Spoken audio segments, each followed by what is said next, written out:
Assalamualaikum warahmatullahi wabarakatuh. Apa kabarnya anak-anak ibu hari ini?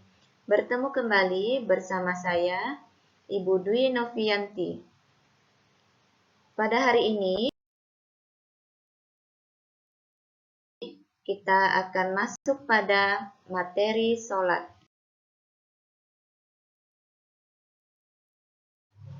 Pengertian sholat secara bahasa berarti doa.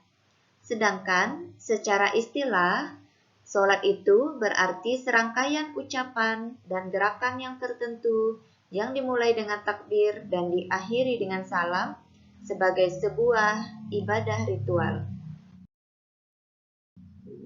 Adapun perintah sholat terdapat di dalam Quran Surah Al-Ankabut ayat 45 dan Quran Surah Al-Baqarah ayat 43. Marilah bersama-sama kita melihat Quran Surah Al-Ankabut dan Surah Al-Baqarah.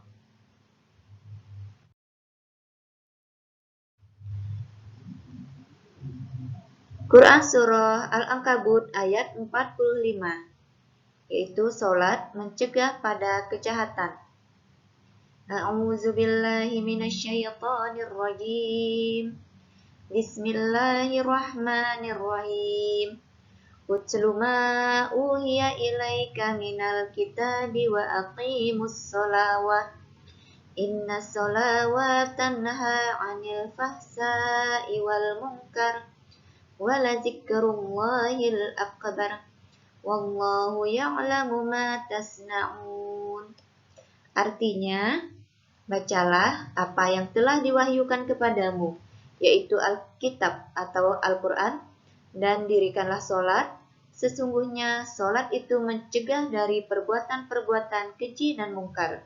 Dan sesungguhnya mengingat Allah atau sholat adalah lebih besar keutamaannya dari ibadah-ibadah yang lain. Dan Allah mengetahui apa yang kamu kerjakan. Quran Surah Al-Baqarah ayat 43. Bismillahirrahmanirrahim. Wa aqimus salata wa atuz zakata warka'u ma'ar raqiin. Artinya, tegakkanlah sholat, tunaikanlah zakat, dan rukuklah beserta orang-orang yang rukuk. Nah, sebelum sholat, perlu kita ketahui bahwa ada rukun sholat. Rukun sholat ada 13.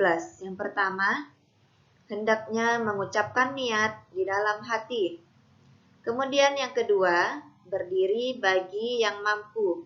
Jika tidak mampu berdiri, boleh melakukan sholat dengan duduk. Jika tidak mampu duduk, maka boleh melakukan sholat secara berbaring dengan miring.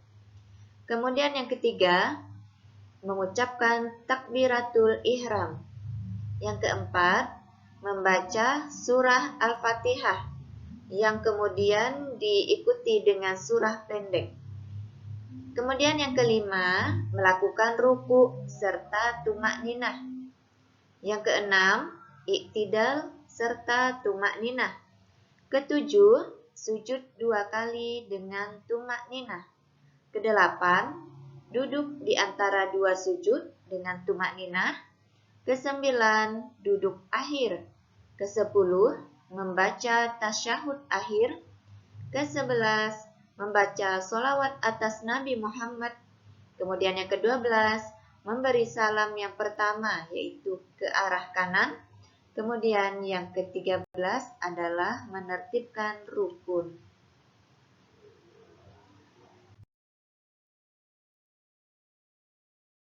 Setelah mempelajari rukun sholat, maka kita masuk pada syarat wajib sholat. Syarat wajib sholat adalah syarat-syarat yang harus dipenuhi oleh setiap muslim sebelum memulai melaksanakan sholat. Apabila di antara syarat-syarat wajib itu ada yang tidak terpenuhi, maka sholatnya belum wajib dilakukan. Adapun syarat wajib dari sholat adalah yang pertama, beragama Islam. Persyaratan pertama ini adalah untuk membedakan seorang muslim dan non-muslim. yaitu setiap muslim diwajibkan melaksanakan perintah sholat. Sedangkan untuk yang non-muslim ataupun orang-orang kafir, mereka tidak melaksanakan sholat. Kemudian selanjutnya yang kedua, syarat wajib dari sholat adalah baligh. Baligh artinya seorang muslim yang telah mencapai pubertas atau mulai menginjak usia dewasa atau sudah wajib sholat. Usia baligh ditandai dengan adanya mimpi basah bagi anak laki-laki.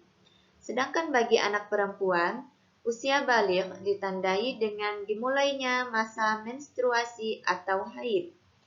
Usia baligh pada anak perempuan umumnya adalah pada usia 9 sampai 15 tahun. Kemudian yang ketiga, syarat wajib sholat adalah berakal. Berakal artinya mampu membedakan perbuatan yang baik dan buruk, perbuatan yang pantas dan tidak pantas. Karena itu, orang gila tidak diwajibkan menjalankan ibadah sholat, karena orang gila dianggap tidak berakal. Selanjutnya, kita masuk pada syarat sah sholat. Syarat sah sholat adalah hal-hal yang menyebabkan sah atau tidaknya sholat. Jika tidak memenuhi, maka sholatnya menjadi tidak sah. Syarat sah sholat yang pertama adalah toharoh. Toharoh berarti bersuci, yakni bersuci dari hadas dan najis. Kemudian yang kedua, suci badan, pakaian, dan juga tempat sholat. Kemudian yang ketiga, mengetahui bahwa waktu sholat telah tiba.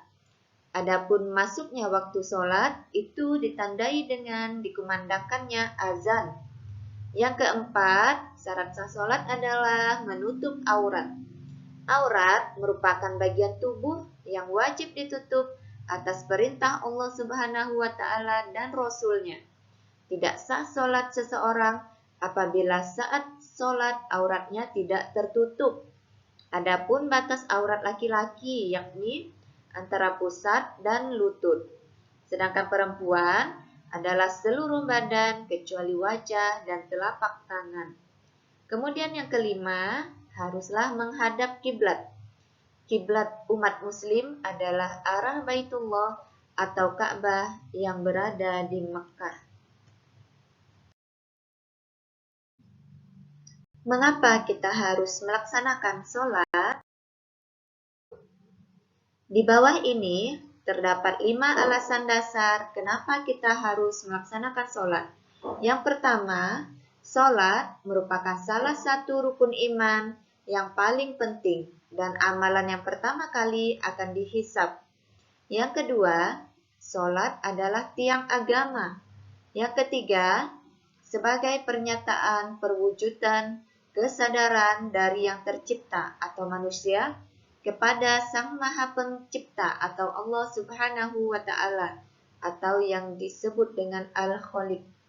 Kemudian alasan yang keempat, yakni sebagai perwujudan rasa syukur atas begitu banyak kenikmatan, kesenangan, dan kebahagiaan yang Allah anugerahkan kepada manusia.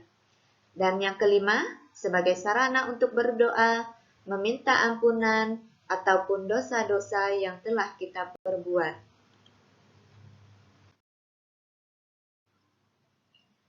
Tata cara sholat fardu.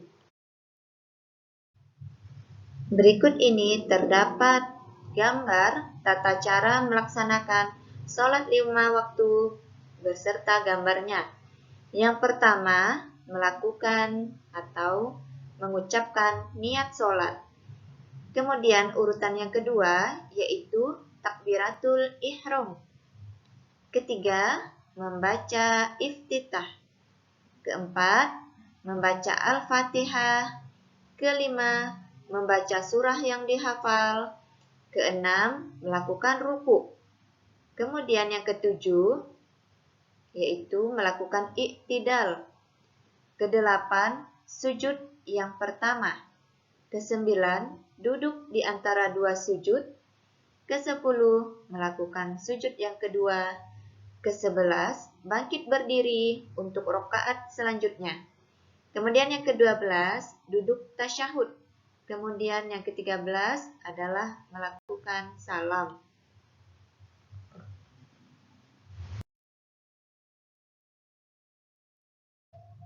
Hikmah di balik perintah sholat. Yang pertama, dapat mencegah perbuatan keji dan mungkar. Ini sudah dijelaskan di atas termasuk ke dalam Quran Surah Al-Ankabut ayat 45. Hikmah yang kedua, yaitu sebagai sarana memohon pertolongan. Kemudian hikmah yang ketiga, menjadikan manusia tangguh, dapat membersihkan dosa. Kemudian hikmah yang kelima, ditempatkan pada jaminan atau naungan Allah Subhanahu wa Ta'ala. Kemudian yang keenam, dapat membuat hati tenang. Kemudian dijauhkan dari neraka sakor, serta hikmah kesejahteraan melalui gerakan sholat. Sekian materi kita hari ini. Semoga materi hari ini dapat dipahami dengan baik. Bertemu kembali pada materi selanjutnya. Wassalamualaikum warahmatullahi wabarakatuh.